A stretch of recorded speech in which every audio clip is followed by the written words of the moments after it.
Firstly, I think the market expectation with regard to profit growth was based on what we put out in the first trading quarter, where we said our sales was up 60%. Now, when you advance loans up 60%, your profit doesn't necessarily grow by the same rate. For example, turnover growth in any company doesn't equate to a profit growth. So there's no direct correlation with that.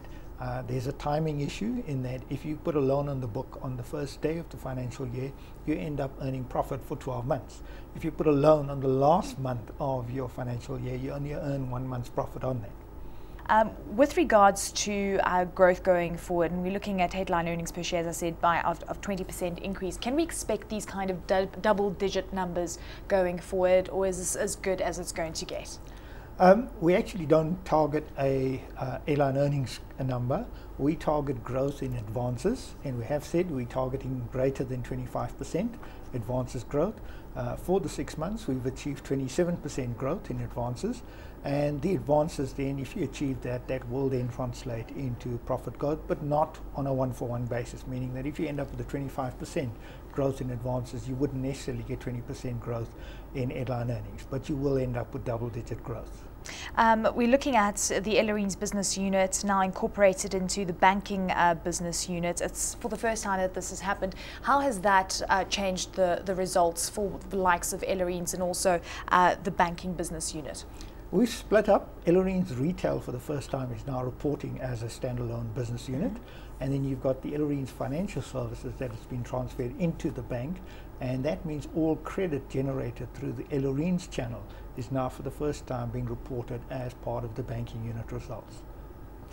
With regards to the retail business unit, so we saw headline earnings of 144 million rand. We're seeing the loss coming through at 75 million rand. When do you expect to bring this number closer to zero? Okay, the economic loss is what you're talking about, yeah, which is 75 million. That's where we actually charge our profit for notional cost of equity.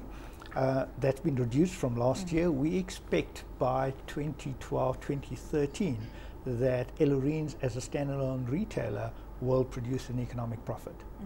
With regards to Eleni's and the perceptions of Eleni's by the market, it seems that has been one of the biggest criticisms towards the African Bank. In hindsight now, would you say that it was the wrong time to head into this sector and obviously embark on this purchase, or would you say that it was the right thing to do in anticipation for much better times? Definitely, I think it was the right thing to do. We do not regret the decision, having bought Eleni's, but the timing was wrong. Unfortunately, if we kind of had the benefit of hindsight, one would not necessarily do it at that time, where it was at the peak in the market. But having said that, businesses do not wait for somebody to actually come along and buy them, because Eleni's may not have been available for sale at the time had we waited another year or 2 years. Also, a lot of initiatives on the cards. I mean, we've seen you opening 122 kiosks, 12 carve-out branches is what you call it to date at this point. Tell us about these initiatives and how that perhaps helps you carve out specific markets and, of course, segment your customer base in a sense. What it's done is actually increased the number of branches that African Bank has for credit. So African Bank, prior to Eleni's, or excluding Eleni's, had about 400 branches, standalone on its own. Having now bought Eleni's, every Eleni's store is currently enabled to grant loans to customers, regardless of whether they're buying furniture or not. So the carve-out is actually putting an African Bank branch within an Eleni's store. And then the kiosk is where we put a desk and a couple of consultants within an Eleni's store to sell loans and do credit on furniture. So in other words, a face-to-face approach, which obviously is what is going to also give you a competitive edge. But looking at the competitive environment, one ways is now looking at the likes of Capitec, which we know is taking significant market share.